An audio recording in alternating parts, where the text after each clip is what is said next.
కాదు సార్. అందరికి 9 రోజుల్లో ఇలా మన లాభపడతారంటారా? అంటే ఒక్కొక్కరికి జాతకం ప్రకారం కూడా ఉంటుంది కదా! అందరికీ జెమ్ స్టోన్స్ అనేది వర్క్ అవుతుందా? అది నేను ఇందాక మీకు ఫస్టే చెప్పాను. హ్మ్.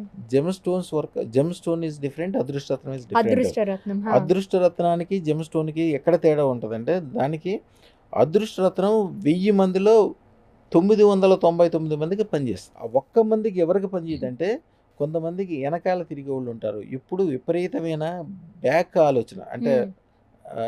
ఎవరో బ్లాక్ మ్యాజిక్ చేసుండొచ్చు. రెగ్యులర్‌గా తిడతా ఉంటారు కొంతమంది ఆళ్ళని. ఈళ్ళేదో తప్పు చేయటం వలన ఆడవాళ్ళు గాని, ఆడవాళ్ళని ఇబ్బంది పెట్టడం వలన గాని, ఎవరో రెగ్యులర్‌గా వీళ్ళ మీద దుమ్మెత్తి పోస్తాం.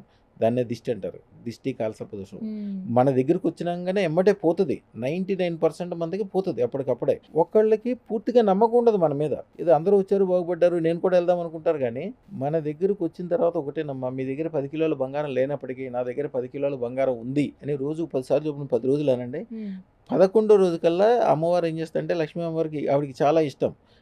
అత్యధికమైన ధనం కోరుకున్న, కళ్యాణం అంటే పెళ్ళిళ్ళు, సొంత ఇల్లు, హ్మ్. వ్యాపార వ్యవస్థలో నేను వ్యాపారం చేసి 1000 మందికి భోజనం పెడతా, నేను గొప్పోడినవుతా అనుకుంటే చాలు ఆవిడ ఎమ్మటే మీరున్న చెడ్డ దారిలోంచి తీసుకెళ్ళి పోయి రాత్రి రాత్రి తీసుకెళ్ళి మీకు ఎమ్మటే ఎక్కడైతే విపరీతమైన ఆదాయము, గొప్పతనము, వ్యవహారం ఉంటదో ఆ దారిలో కూర్చోపెట్టేస్తాయి. మీరు హ్మ్. నిద్రపోయినప్పుడు చిన్న పిల్లని, చంటి పిల్లని ఎట్లా తీసుకెళ్తారో అట్లా తీసుకెళ్ళి ఆ దారిలో కూర్చోపెట్టింది.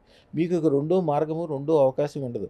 కంపల్సరీ మీరు కోరుకున్న దాన్ని అదే మార్గంలో ఎళ్తారు. మీరు నిద్రమత్తులో చెయ్యూపితే కూడా మీ శ్రమే ఉండదు. హ్మ్. నిద్రమత్తులో చెయ్యూపితే కూడా మీ చేతిలో బంగారం పడిపోద్ది. మా మా ఫాలోవర్స్ అందరూ చెప్పేది అదే. యూట్యూబ్ ఛానెల్‌లో ఒకసారి చూడండి. హ్మ్.